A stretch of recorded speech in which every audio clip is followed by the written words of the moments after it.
Good morning, welcome back to Lonesome Acre Homestead. We officially have one kid dropped off at school. The other one has been fed breakfast, and I'm out to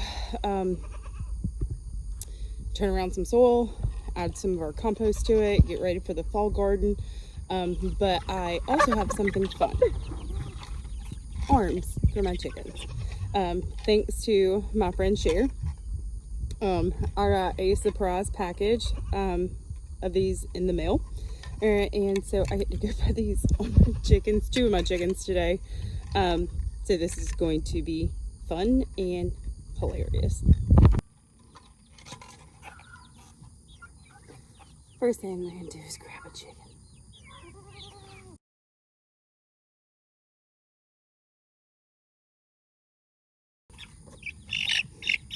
There we go.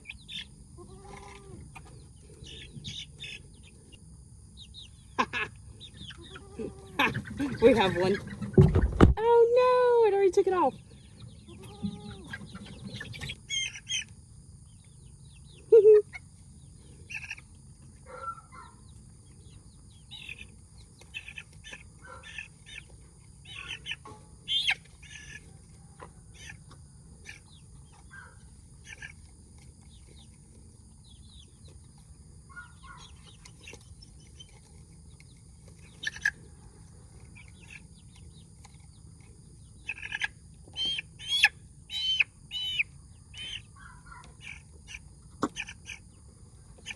Here we are. Chicken number 1. Hopefully it stays on.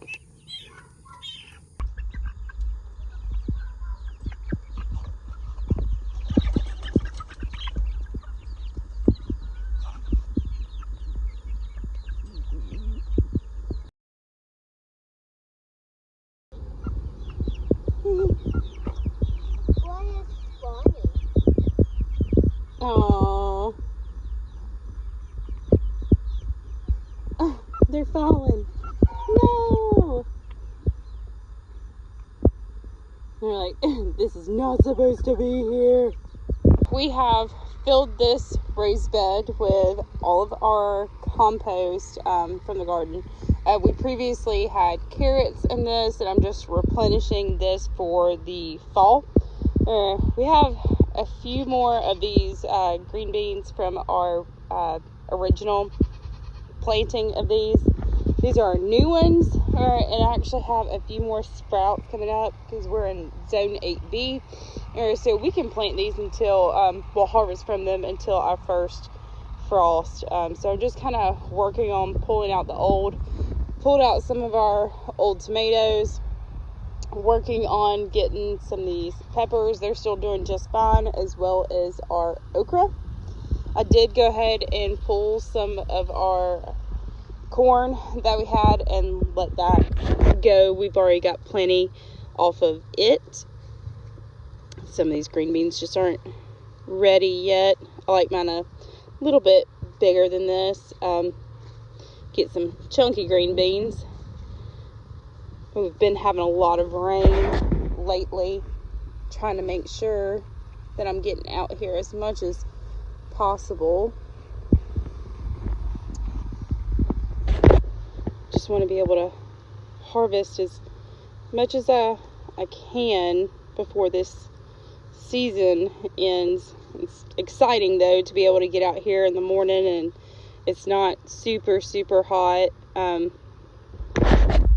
The evening is still pretty hot and humid, and like I said, we've been getting a lot of pop-up storms and showers in the evening time, so it's been hard to do anything in the afternoon.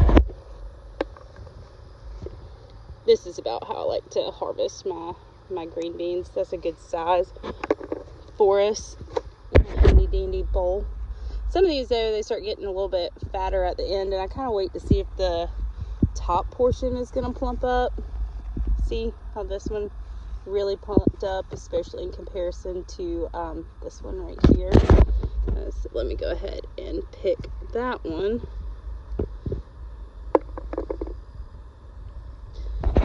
Does anybody else have issues whenever they're picking green beans? Like, I can see them I can see them really well. But I always tend, once I get to the other side over here, I'll end up missing a few and then having to go back and grab them. See, like I've already missed this one. I'm excited to get some carrots in the ground. I think we're supposed to get some thunderstorms this afternoon, so definitely want to get those in before the rain this afternoon. See, this is like, we're still getting some flowers and stuff on it, but it's just not doing as great as I would like. Let's see if there's anything I missed over here. I always gotta check that back side.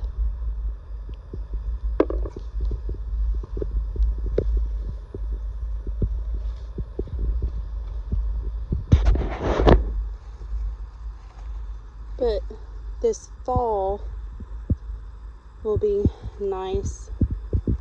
I've been using up some of my compost. This tomato plant has a few more tomatoes to go on it. Again, I wasn't super happy with these tomatoes. They just didn't get, they're called, I think, beefsteak. They're called beefsteak tomatoes, but I just wasn't sure if I did something wrong, or if there was a smaller variety of tomato, because like I said, they just didn't get all that big. Look at this little thing. I'll go ahead and take it. That'll be great for a chili. Let that one go just a little bit longer. A fairly good size. I'll make it. I'm really excited about these runners that I have on my not tomatoes, my strawberries here. What I've been doing, since they're all running off of this main plant, I have been poking holes in this basket here, and then throwing the runner in here. And once the roots are good and established, I'm going to snip this off because it'll be its own plant there. Whereas some of these I've got to place in here, so I'm just kind of weaving it back into itself. My youngest son was out here this morning, so I'm sure he's taken all the strawberries that we had. Again, plenty of beautiful runners coming off on this side, and this is a root that's coming.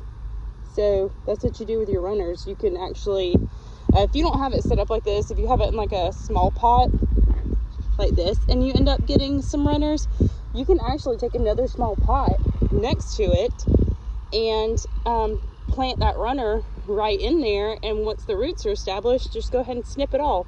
So it doesn't have to be the same kind of setup that I have.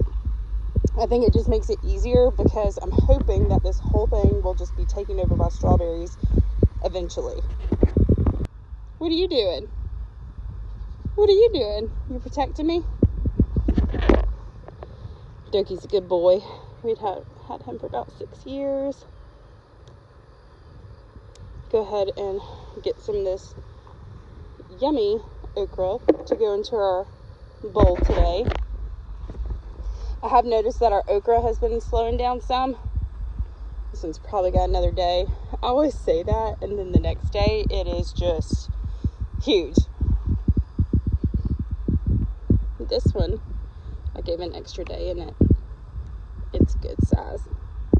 I do see some that are gonna be coming up, which I'm excited about. I think next year I'll end up doing 2 beds of okra. We've been going through them, and as the years go on, we'll kind of get more of an idea of what exactly our family needs and eats, because I want to get enough that I can either pickle some okra, obviously freeze some. I've never heard of canning okra. I'm sure somebody does that, but I'm just curious as to if it makes it slimy, and it might, so it may be best just to keep them frozen.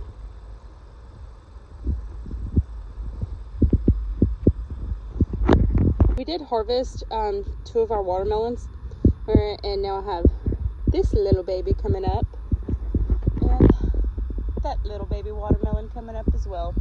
I don't know if they'll actually have time to totally grow, but we'll see. If not, I'll make a good chicken treat. There's no sense in not at least letting it try. Cleaning up this corn bed. We had planted corn right here prior to getting our goats. And this fence line with this corn and the goats is a terrible idea, because they're actually able to move their heads through some of this and get the corn that was directly around the fence line. So that's something that I'm gonna have to look into next year, is probably moving it along our back fence line over here. That little area over there is just somewhere that we have to clean up. And then we're going to be expanding. As you see, we've got the bigger, I think it's a culvert that my husband cut up to make more beds. And who knows, I may end up transferring strawberries into there. I may make it herbs, who knows. That's one thing about gardening, is I'm looking at the fall, but I'm also looking again for next year for spring. And I do find it to be a lot smarter to go ahead and jot down those ideas that you have for the next year, so you'll remember what you're thinking at the time and why.